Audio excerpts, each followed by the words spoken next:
Good evening, everyone. This is Keith Drow, and the first update and introduction to the record I am attempting to break in Elite Dangerous.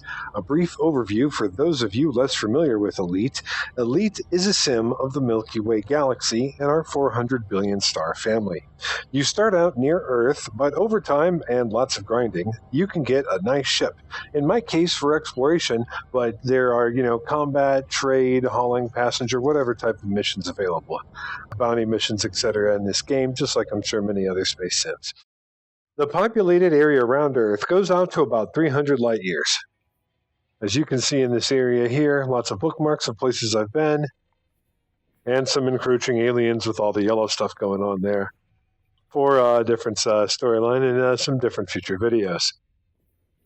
As you can see there, Quincy's pretty much the top border or just out of the bubble. And so that's it for humanity here on this spiral of the galactic arm.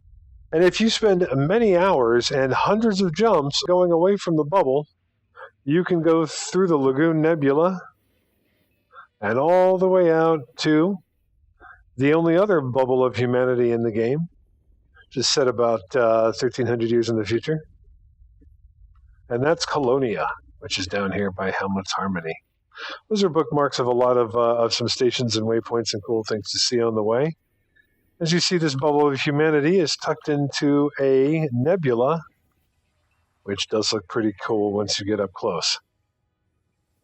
So from Colonia, it's the last place out of all this section of the galaxy in order to have a station, in order to refuel, repair, fix the paint on your ship so it don't look so roughed up, replace lost SRVs, the rovers, the landing rovers, or fighters that are cool to fly around in. But that's it. After that, there's nothing out this way, right? There's nothing over here, and there's nothing towards this part of the galaxy and forward. So from here, I ended up joining up with the Beagle Point expedition as they were making their way from Colonia, of all convenient places, out to Beagle Point, which is one of the last solar systems here at the edge of the galaxy, opposite end of the galaxy from where Earth is at.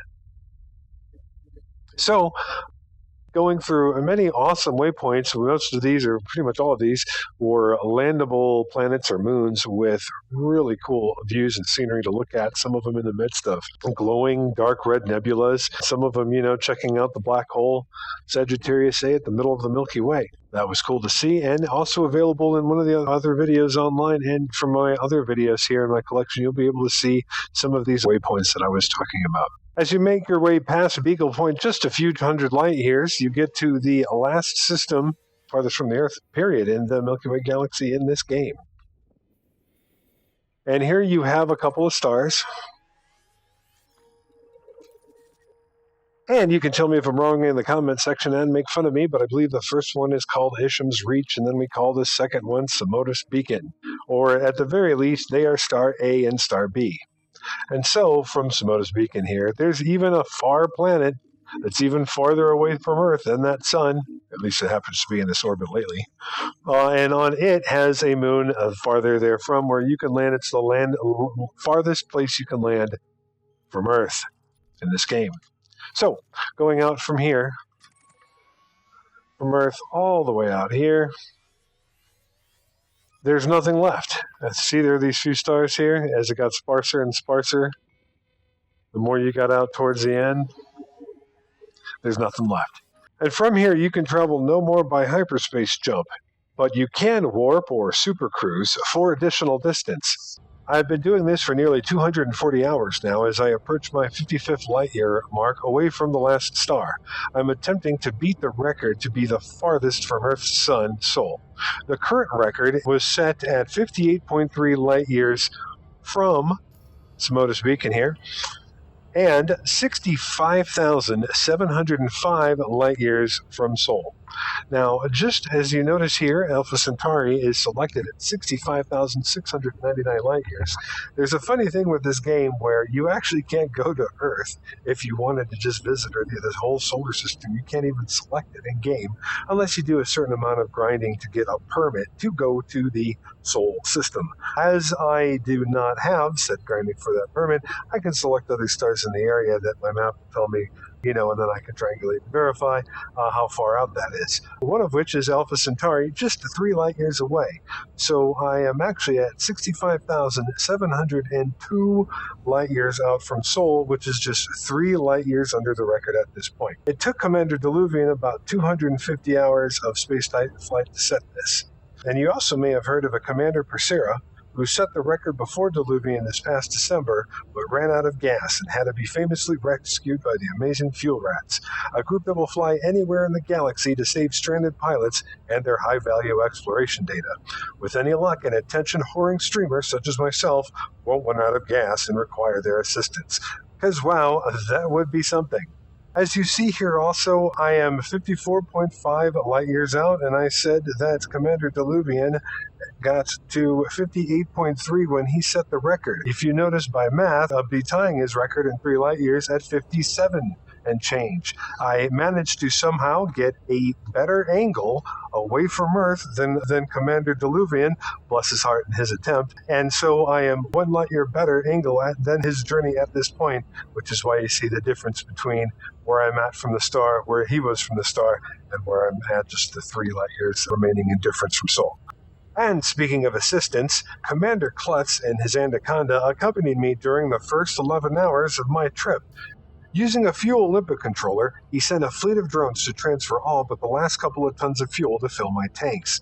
Klutz, Klutz, is also a streamer, and you can find his channel through mine or going to YouTube and search for Major Klutz or Elite Klutz, and a link is available in the description of this video. Thanks to him, I am able to add another 3 light years to my trip. Stay tuned to our channels for live streams of the record trying and breaking, and days later when I jump out of the solar system on fumes to the nearest star I can refuel at. Thanks also goes out to the Beagle Point expedition and our amazing leader, Commander Wishblend, for its organization and activities. The crew made getting to Beagle Point a fun adventure. I look forward to returning to Colonia with the expedition, and again, you can check out many of those videos of us getting out here on my website and Commander Klutz's. He's probably got some better ones. Thanks also goes out to Gelnet News Digest and Commander Witherspoon for a shout-out on their News Digest show last week in my attempt. Please find their link in the description below. Gelnet News Digest reads the news so you don't have to, and his voice is sexier than mine. As we take a look around my ship, this is an Anaconda I fit up explicitly for exploration and lots of fuel tanks in order to break the record on this journey. Now you can fit a couple other people who hollow in and can help you out with your ship a little bit. And I've got 1 remaining vehicle as I managed to lose the other one in a slight accident, in case I need to go scrounging around any planets to pick up stuff. As we look to the right panel, we can see some of the items I'm going to kick out the airlock here to leave in the depths of space once I set the distance record, in the hopes that maybe aliens will find it, especially that 4th one there on the list, Jack's Quintinian, still, as that can turn anything into booze. So that certainly is a parting gift if humanity gets destroyed by the Thargoids. At least somebody might come across our lovely machine and enjoy what we all love. Infinite booze. With that, there's a hunting mug to pour it in, what appears to be champagne and some whiskey, and a little bit of caviar because, why not? Thanks to Commander Ragnar Starquester for the caviar, whiskey, and champagne. Next, we'll take a quick look out the cockpit if you want to see what this looks like. Warping off into the middle of nothing. It's just this. That's all that lies ahead of us. Nothing. Some other galaxy way out there, but entirely too far to get there in my lifetime, or anyone's lifetime at this speed. Probably. Have to get back to me on the map. And here we go as we point around. If you can see right above, I'll put it right above what is my left wing, but is on the right side of the screen. If you see that right above the tip there, that is 1 little star that stands above the galaxy. That is the B star, the Samotus Beacon star behind us. And we are going, if you've noticed, I've managed to, as you see, you cut this back and forth. It lines up right in the middle when the middle is lined up. Same for going up and down with it. The best I can do to try to keep a straight line away from that as I try to keep a straight line from Earth away from it as I moved away. Those are some galaxies apparently there in the distance, but that's the Milky Way behind us, stretching out with all of its stars and us at the last one. If you look around here, you will see some other stars, like that purple one there. If we look on the map, we will actually find that star. The stars here, at the very least, are actually representative of stars around us. The stars here are rendered from the actual stars in-game and their positions. So these are our neighboring stars here at the edge of the galaxy. Hopefully you're not getting too sick from the camera movement. Just bring it in for a close-up here. It's a lovely ship, but as you can see, the paint job does need a little bit of work. But I won't be able to do that until it docks. Thank you all for watching. The Frontier Forum link with pictures and discussion is listed in the video description. I have been more busy than I would like and have not got to stream any footage yet, but if you enjoyed this update, click subscribe and like below. Thanks for watching.